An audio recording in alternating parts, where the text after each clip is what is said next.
What's happening, party people? Want to kick off by saying Happy New Year. Didn't do a Happy New Year message yesterday. I really spent half the day in and out of bed. I went to the doctor about 5 in the morning on New Year's morning, and they told me my body was infected by the flu. So there's that. So if I don't sound like myself, don't worry, it's me. It's not some AI generated message. But yeah, I'm starting off the new year down in South Texas with family. I guess now, relaxing a couple days, trying to get better. And from here, I'm going to go to San Antonio for probably a day, day and a half, and then back into Houston. I spent a couple of days in Houston trying to help one of my buddies get a couple of his cars running. We're having a heck of a time doing that. We got some kind of electrical gremlin in a 240 1990 model. It won't start unless you jump fuses 6 to 4 and give that thing some extra power. It won't power the fuel pump on its own, and if you jump the fuel pump with the relay, still won't start. So you got to have the relay in place. You got to jump the fuse just to get that thing running. So having a heck of a time with that. We also got a 2000 V70 cross country that won't crank. First we thought, man, no signs from the starter. The starter's probably dead. I replaced the starter with a used one. The one that was on there had a crack in the casing. That didn't do nothing. Didn't have any reverse lights, so I thought, man, maybe it's a PMP switch issue. Replaced that, still not cranking.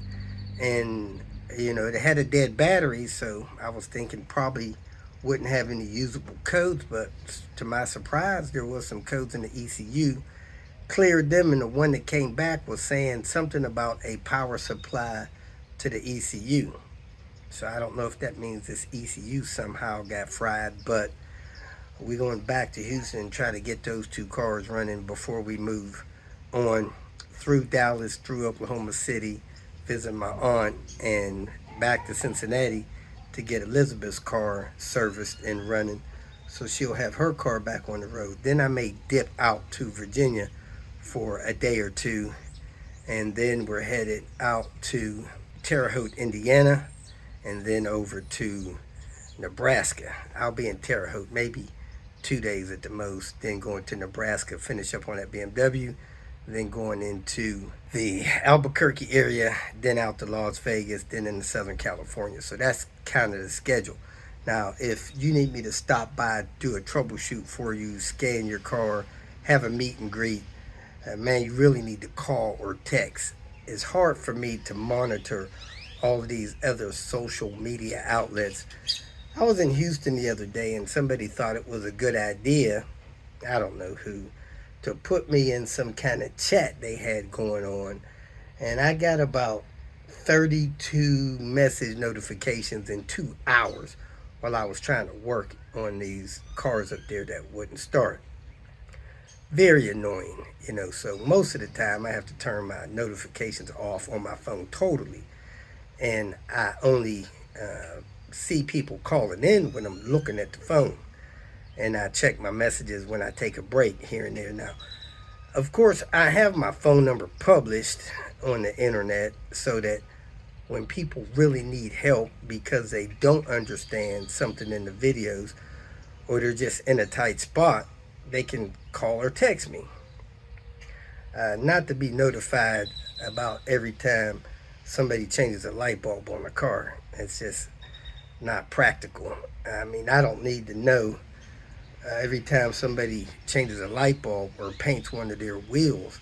And that has nothing to do with me.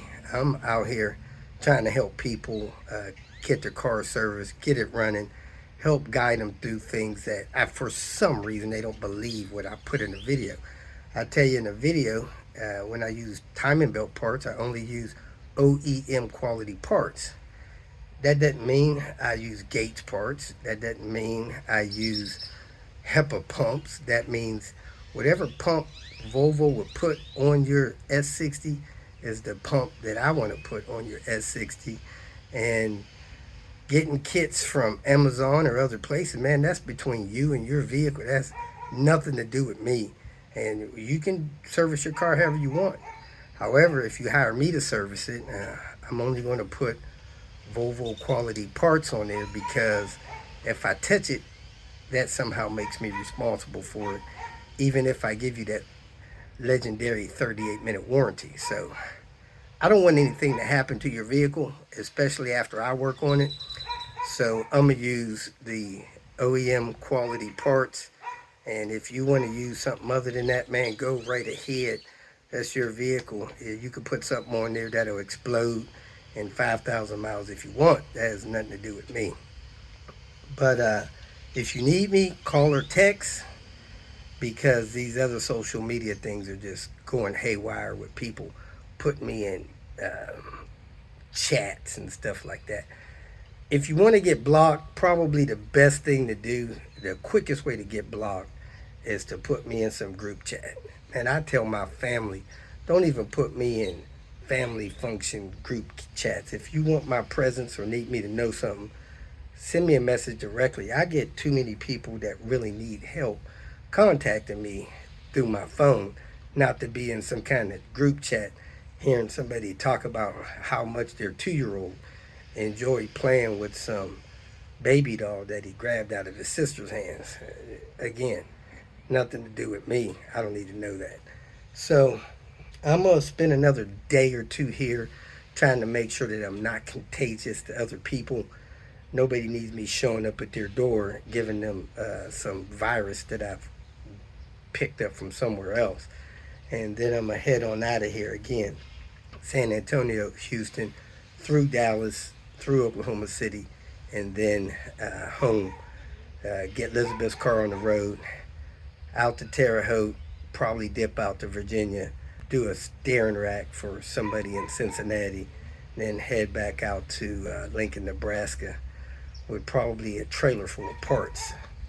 I got parts for people, and man, if you have me pick up some oversized part that you probably pay $400 or $500 to get shipped to you, and I would say gracious enough to grab that part for you, store it for you for a little while, and deliver it to you, man, don't fail to be, some kind of appreciative with covering some of the expense that I pick up with carrying your stuff around. Sometimes I got to store this stuff in my storages that I pay money for, and sometimes I got to go out of my way to drop off parts to you. So please, again, don't forget, if you pay $300-400 to have a part shipped to you, man, hit me with $100 or something. I'm glad to help, but man, do help me as I help you. So other than that, I think I'm gonna go ahead and turn you over to this video. This video was made in June like 6th or something, maybe 15th, 2015. I think it's June 8th, 2015, when I was on a helper tour. Hope you enjoy it, and again, I hope you have a happy and blessed new year. Stay safe and be the best that you can be. Leaving Orlando, headed to Boca Raton, Florida. I was at about 55 miles left in my fuel tank, and didn't see any gas stations until I got on this turnpike, which I didn't see any there. So this toll road kind of had me on there. I got all the way down to about 25 miles left in the tank, slowed down to about 60 miles an hour so I could get better fuel economy, and pulled into a fuel station with 15 miles remaining in the tank. And as you can see, my voltage is hanging low again. So should be in South Florida here shortly, and then headed back to Orlando this evening. Here we are, day 31. We're in Boca Raton, Florida. We specifically came down here to meet Priscilla because she's having issues with a S70 2000 model, and she's trying to decide whether she should repair the car or cut bait and move on. She's had the car for about a year. It's getting more and more difficult to drive it, probably because of ETM and ABS issues. I'm not sure if that combination of issues will stop a car from driving, but her car is currently not driving in any direction, so it may have a bad transmission. So we're trying to determine that, and I'm going to jump it, start it up, try to drive it, and then do an assessment of the car's condition so she can decide what direction she needs to go. The battery was disconnected. She believes something is draining it, so it was disconnected. I've hooked it up. We do not have anything on the cluster here, so it's probably dead battery. It did light up for a second, so let's see what happens. Alright, it's showing 141 on the mileage. Let's see if it cranks up. Nope, battery's dead, so I'm going to turn around and jump it. Okay, with my jumper cables hooked up, I have 11.7. Let's try to start it, see what the voltage does.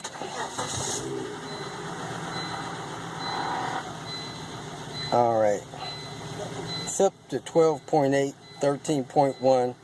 Starting to idle a little rough. I'm going to disconnect the jumper cables. Charging system in this car bouncing between 13.1 and 13.5, so it should be okay. Let me see if I put it in reverse, if the car will move. Moves right away. Let me shift it in drive.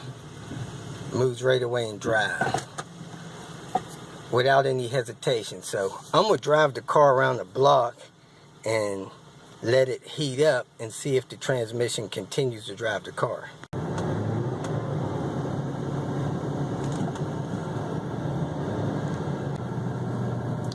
Okay, I pulled out of the parking area and the car was in first. It tried to go to second.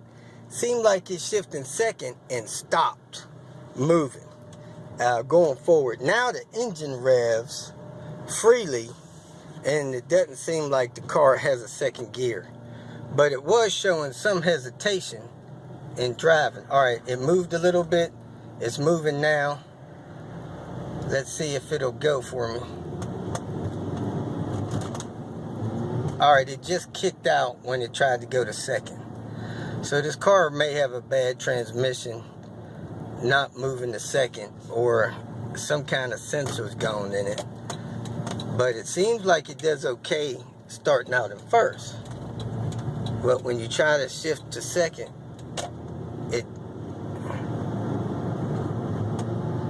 when it tries to shift to second, it has nothing for second gear.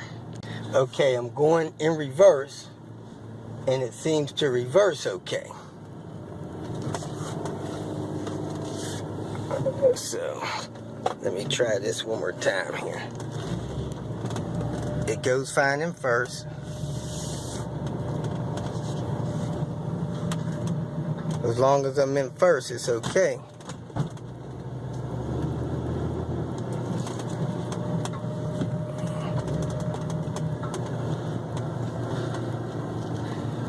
Alright, let me go back on the main road. The car has a strange issue driving. It seems as if the second gear is damaged or missing in the transmission. It starts off in first gear fine. When it's supposed to shift to second, the RPMs just jump up and start revving freely. If I let the RPMs drop and I'm going fast enough for third gear to kick in, it'll kick into third gear and then seems to drive fine up to about 45 miles an hour. And when I slow back down to where it should go into second, it seems like there's no second gear. I don't think the ABS module will cause that. I've never heard that before. So it may have a bad transmission problem or a bad shift solenoid in there. Also, the temp is running low on the car, so it has a bad thermostat, and the dome light was stuck on when it's in on or door position. So one of the door latches is bad, causing these dome lights to stay on when the car is parked, draining the battery. I figured out one of the doors was not closed all the way, causing that dome light to be on, so that may not be the issue with this car draining batteries. I'm going to scan, see what codes we have, and then I'm going to see if they reset, and that's the P1618. which is generic code, meaning something's wrong. Let me see what the second code is the 722, which is a issue with the transmission. Let me clear that. Alright, I got the codes cleared, but I still have a traction control light bad. So I don't have any codes for the ETM at this time.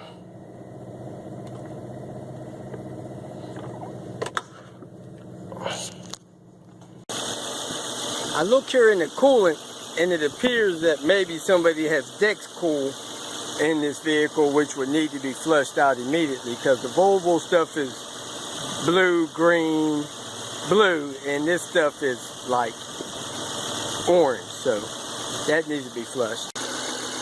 Timing belt looks old. I'm gonna shut the car off here. I'm letting it charge the battery, but it's hard for me to imagine this thing has 141,000 on the belt. I'm gonna pull the oil cap and check the PCV system to see if that needs to be serviced as well. It also has a mount form there, upper torque mount. The PCV system has good vacuum on it, so even though it may be old, it hasn't clogged up the system, so that's good. I looked in the wheels at all 4 locations, and it seems to have decent meat on all of the pads, but the car's not driven that much, so there's surface rust on the rotors. With the car off, it looks like the voltage is holding around 12.6, 12.5, so hopefully the battery will be good for a little while. Timing belt, my gosh, it's got to be original with all these cracks on it. So that thing could break at any time, so it does need a timing belt job immediately. Miss Phyllis has a decision to make. Her S70 here has a few issues. A possible ETM issue that's close to $600. She has timing belt need to be replaced. That's probably $800-900 full service job. And then her transmission is out, which is likely a $1,500 job there. So she's looking at probably $2,500 with a couple other minor things that need to be done to the car to make it reliable and dependable. And she's going to try to make a decision on what she's going to do and go from there. Today I was going to end the day by looking at this 2002 Sunfire. As you can see, it's seen better days. Some of the Florida sun and some of the Pittsburgh, Pennsylvania salt, which creates rust. The car was misfiring real bad, and the owner actually went in there and found the spark plug wire loose off the spark plug, so that smoothed it out. Windows off track a little bit right there. Other than that, the air conditioner doesn't blow cold, but I think they're just going to take it, put it on Craigslist, sell it for a few $100s, and call it a day. So I'm going to take a look at this Hyundai Elantra. I believe I already worked on a window regulator for one of these vehicles. We're going to see why this window is not going up straight. It's pivoted a little bit forward, and it pinched the seal up here. This seal should be on the inside other than the outside. So let me go get the key and take a look at it. Alright, on this vehicle, when we roll the window up, the window gets on the wrong side of the seal here. So we're going to take the door panel off and try to figure out where down in that track the window got off, or replace it and hopefully it won't flip back out. Okay, the window is held in the window track by pressure. When you take that bolt loose, it actually holds the window in place inside those things there. One for the front of the window, one for the back of the window. So what we're going to do is reposition the window in here on the seal, and it looks like the seal came out of the frame. and it's floating around. So we're going to put this seal back in the frame.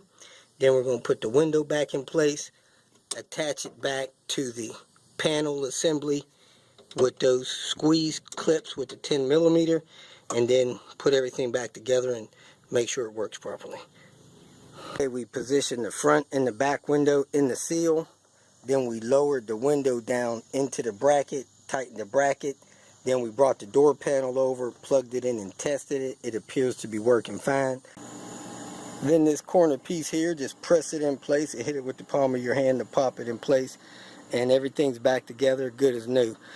Sometimes this handle has these chrome peeling. You may want to cut that stuff away because it can give you a nasty paper cut, or find a handle to replace it. I don't know how much they would be at the dealer. Probably no more than $25, $35. Ending day 31, finished up with that Hyundai window. Try to edit this video and get it posted while I watch the second half of the NBA game. And I'm reminiscing about the awesome chocolate dessert that I had while I was in the Charleston area. It was the best dessert so far this trip. I really wish I had another chunk of that, or 2 bowls of that. But at any rate, I'm looking forward to starting day 32. I'll be leaving the Orlando, Florida area, going through Pensacola, Mobile, and on into New Orleans. So if you're in the Alabama, Tennessee, Arkansas, Texas area, and you need to see me, or I'm supposed to help you with something, please get in touch with me and remind me so I don't miss you. If you made it this far, I trust that you found some information that was either useful or entertaining, so go ahead and hit the like button. And if you would like notification of future videos that I post, please subscribe to the channel. I appreciate your support. You can follow me on other social media apps by looking for @RobertDIY. Some form of that should bring up the other channels that I have on places like Twitter, Facebook, Instagram, and so forth. If for some reason you need some more personal help, go to my website at robertdiy.com and use the phone number that I have posted there to send me a text message, or you can email me. If you have questions or comments, please make a comment below. And if you'd like to make some kind of financial contribution to what I got going on here, go to my channel and hit the more link at the end of the introduction statement, and it'll show you different ways that you can support me financially. Again, thanks for watching. I hope you have a great day.